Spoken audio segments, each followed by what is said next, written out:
కి స్వాగతం. మీడియా మిత్రులందరికీ నమస్కారం అండి. ఈరోజు రాష్ట్రంలో పోలవరం ప్రాజెక్టు అది ఆంధ్రప్రదేశ్కి జీవనాడి. దీనికి సంబంధించినటువంటి పోలవరంకి ఏపీపీసీ అధ్యక్షురాలు శ్రీమతి షర్మిలారెడ్డి గారు పోలవరం నిర్వాసితుల సమస్యల పట్ల, అదేవిధంగా పోలవరం ప్రాజెక్టులో జరిగేటటువంటి అవకతవకలు వీటన్నిటి మీద కూడా ఒక కమిటీని నియమించడం జరిగింది. కమిటీ సభ్యులైన మేమందరం కూడా క్షేత్రస్థాయిలో వాస్తవ పరిస్థితుల కోసం ముంపు మండలాల్లో పర్యటించడం జరిగింది. అదేవిధంగా పోలవరం ప్రాజెక్టును కూడా సందర్శించడం జరిగింది. ఈరోజు పోలవరం ప్రాజెక్టుకి సంబంధించి మనం మాట్లాడుకోవాలంటే రాజశేఖర రెడ్డి గారి మరణానికి ముందు, రాజశేఖర రెడ్డి గారి మరణానికి తర్వాత అనే విధంగా మాట్లాడుకోవాలి. ఈరోజు పోలవరం ప్రాజెక్టు ప్రతి వాళ్ళు అక్కడికి వెళ్ళి ఇది నాకలా అంటున్నారు. కానీ పోలవరం ప్రాజెక్ట్ అనేది రాజశేఖర రెడ్డి గారు చేసినటువంటి ఒక సాహస యాత్ర. ఎందుకంటే 2004లో ముఖ్యమంత్రి అయిన తర్వాత దానికి సంబంధించి డిపిఆర్ రెడీ చేసి కేంద్ర ప్రభుత్వానికి పంపిస్తే ఆనాడు యూపీఏ గవర్నమెంట్లో దాదాపు 17 డైరెక్టరేట్స్లో ఆ ఫైల్ తిరిగి 3 సంవత్సరాల తర్వాత 2009 జనవరిలో కంప్లీట్ డిపిఆర్కి సంబంధించి అనుమతులన్నీ కూడా వచ్చింది రాజశేఖర రెడ్డి గారి హయాంలోనే.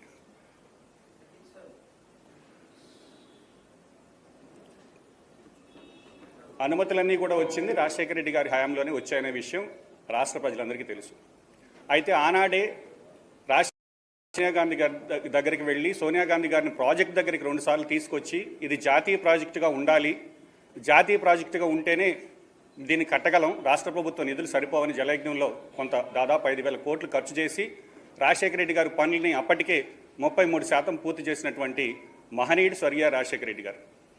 అయితే ఆ ప్రాజెక్టుకి సంబంధించి జాతీయ హోదా ఫైల్ అంతా కూడా రెడీ అయ్యి కేంద్ర కేబినెట్ దగ్గర జలశక్తి శాఖ పెట్టినప్పుడు ఎలక్షన్ కోడ్ రావడం, తర్వాత రాజశేఖర రెడ్డి గారు మరణించడం, రాజశేఖర రెడ్డి గారి మరణాంతరం విధిలేని పక్షంలో రాష్ట్రం విడిపోవడం జరిగింది. అయితే రాష్ట్రం విడిపోయేటప్పుడు కూడా ఈ రాష్ట్రం లోటు బడ్జెట్లో ఉంది, పోలవరం ప్రాజెక్టు జాతీయ హోదా ఇవ్వాలి అని ఆనాడు కాంగ్రెస్ పెద్దలు నిర్ణయం తీసుకొని విభజన చట్టంలో పెట్టడం జరిగింది. మామూలుగా జాతీయ హోదా ప్రాజెక్ట్ అంటే 60% of the grant will be మనకి సెంట్రల్ గవర్నమెంట్ నుంచి, 40% స్టేట్ గవర్నమెంట్ నుంచి ఉంటుంది. అదేవిధంగా ప్రత్యేక హోదా ఉండే రాష్ట్రాల్లో అయితే 90-10గా ఉంటుంది. కానీ ఒక్క పోలవరం ప్రాజెక్టుకి మాత్రమే ఆనాడు కాంగ్రెస్ పార్టీ 100% నిధులని కేంద్రమే భరిస్తుందని స్పష్టంగా విభజన చట్టంలో పెట్టిన పార్టీ కాంగ్రెస్ పార్టీ. అయితే రాష్ట్రం విడిపోయిన తర్వాత విభజన చట్టంలో పెట్టిన వాటిని కూడా విభజన హామీల్ని లేదా సాధించిన 2 ప్రభుత్వాలు ఏమయ్యాయో రాష్ట్ర ప్రజలందరికీ తెలిసిన విషయం. మరి ఆశయాలు ఏవైతే ఉన్నాయో అన్నీ కూడా మరుగున పడుతున్నాయి. మనం చేపట్టి ప్రధాన ఎజెండాగా ముందుకు వెళ్ళాలని షర్మిలారెడ్డి గారు ఒక నిర్ణయం తీసుకొని మొట్టమొదటిది నాన్నగారి కళ ఏదైతే పోలవరం ప్రాజెక్టుకి సంబంధించి ఒక కమిటీ నియమించడం జరిగింది. రాజశేఖర రెడ్డి ఆశయాల్లో భాగంగా తన బిడ్డ ఆశయాల కోసం ఈరోజు రాష్ట్ర కాంగ్రెస్ పార్టీ పగ్గాలు చేపట్టి ప్రజల పక్షాన, రైతుల పక్షాన నిలబడడం అనేది చాలా శుభసూచకం. దీనికి సంబంధించి నిర్వాసితుల దగ్గరికి మేము వెళ్ళినప్పుడు ముంపు మండలాన్ని 2014లో తెలంగాణ నుంచి ఆంధ్ర కలిపితే దాదాపు 7 మండలాల్లో ఈరోజు ఇప్పటికి వాళ్ళకి ఎటువంటి నష్టపరిహారం ఇవ్వలేదు. 2017లో సర్వే చేశారు. ఆ కుటుంబాలకి 2017లో సర్వే చేసే నాటికి 18 ఏళ్ళు నిండిన వాళ్ళకి మాత్రమే ప్యాకేజ్ అన్నారు. అది కూడా ఇప్పటికి ఇవ్వలేదు. నిర్వాసితుల దగ్గరికి వెళ్తే వాళ్ళ కన్నీటి వ్యధ అంతా ఇంత కాదు.